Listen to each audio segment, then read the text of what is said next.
And our product spotlight's brought to you by A&C Firearms in Heidenhammer. Arch Kuntz is the owner. Known Arch a long time. He's a great guy. Great staff, Clint, Mike, Dennis. They've been there for years. Got great products, pistols, rifles, shotguns, ammo, knives, accessories, black powder, reloading equipment, the whole works. Give them a call, 254-983-4417, 254-983-4417. This week, we're going to be talking about the Kel-Tec RDB 5.56 bullpup. And the RBD stands for Rifle Bottom Ejecting Bullpup.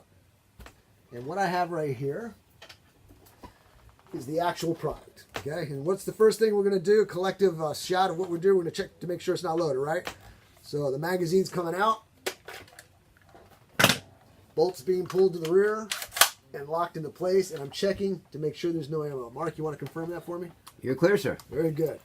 And here we have it. This is an awesome rifle. I got this rifle as a niche rifle, but the more I handle it, the more I manipulate it, it could become a primary weapon. It's compact, short, and it works, and it feels good. And I've added a few things to it here in the video. You're going to notice it normally comes with a birdcage flash hider. Well, I took that off and put the cone on it so that it would direct the noise from the weapon forward, straight out, because it's a much shorter rifle than normal. The noise is closer to my ear, so I want to push it out away from me. I've also added my EOTech red dot, which is great for quick acquisition, sight acquisition. And right up front here, I put a hand stop. I like it for two reasons. One, I like it because it keeps my hand from getting shot off.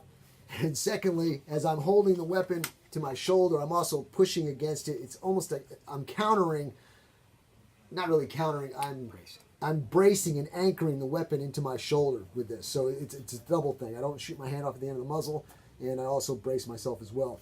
And then the third thing I did, just for added thing, I put rail covers on here because sometimes the Picatinny rail, the corners are a little edgy. So with my hand down here, it's nice and soft. But let me read to you a quick article, a quick review of this handgun here, not handgun, but this bullpup, and give you an idea of some of the benefits of having a weapon like this. This is pretty cool. I like it. Once you put your hands on it, you're going to love it. I've watched a lot of videos on it, and I've actually fired a lot of rounds through it. It zeroes up extremely fast. Now, this one I got from Guns America Digest. It's by Jacob Epstein.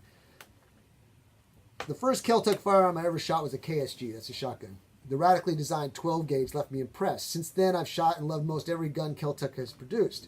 Just like the KSG shook up the shotgun world, Kel-Tec's new offering, the RDB, is poised to redefine what a black rifle can be. Slim, trim, compact, the RDB is one of the smallest, lightest bullpups available. What makes the RDB special? The gun ejects empty brass down out the bottom of the stock, which solves the biggest question bullpup designers had to face. The rounds eject from the gap between the butt and the magazine. Consider that many bullpups are just kits. You take a barrel action and slap it in a chassis of some sort that moves the trigger forward and the breech back. Many of the others, the ones built from the ground up, eject out the side, just like most automatic rifles. This means brass is ejecting close to the shooter's face, and that limits left-handed shooters as well, as most bullpups shoot brass directly into the shooter. The RDB was developed to be fully ambidextrous in every way, shape, and form. Starting at the back, the RDB has ambidextrous sling mounting points, bolt releases, a centrally located magazine release, 45-degree throw safeties, a left or right side interchangeable non-reciprocating charging handle, and even ambidextrous forward sling mounting points. The gun ships with a 20-round G3 PMag and is capable of using just about every AR-style magazine on the market. I found that the G3 PMags ran flawlessly.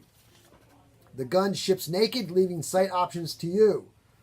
I went to a simple primary arms micro die in an effort to keep the weight down, but the RDB would be equally well served with a 1-in-6 scope. There's ample rail to work with, too, so you can combine a number of options. So where does the RDB stand? Unlike some of the other Kel-Tecs I've shot, the RDB has a near match quality trigger. It breaks right at 5 pounds and has a short take-up with a clean, glass-like break. I'll confirm that. It simply makes for an accurate, consistent shooting weapon. I was consistently shooting sub 1.5-inch groups at 50 meters and right at 2 inches at 100 meters with a primary arms 1-in-6 scope. In my testing, I found the reliability was solid and the gun worked well from round number 1 with no awkward break-in period needed. How would the RDB fare in a much longer tested period? I have no reason to doubt that it would keep chugging along. The RDB is more narrow. The frame, though polymer, doesn't feel as large in the hand, and the design maintains a visual aesthetic that will be familiar to those who know Kel-Tec. The Kel-Tec RDB is truly a unique firearm that is building quite a reputation for itself. It's going to replace my Is it going to replace my go-to fighting rifle? I can say this: it hasn't missed a range trip yet since I picked it up. And ladies and gentlemen, that's why I was saying I got it as a niche gun. And after shooting this thing, being so compact the way it is, and the ergonomics of it, and the accuracy of it, and the dependability of it, it's like, interesting. Makes you kind of wonder. So check it out. Call A&C Firearms at 254-983-4417. Tell them you heard it here. Tell them that you want one. Get yours ordered and start taking it to the range and shooting it. So support the sponsors, support the program.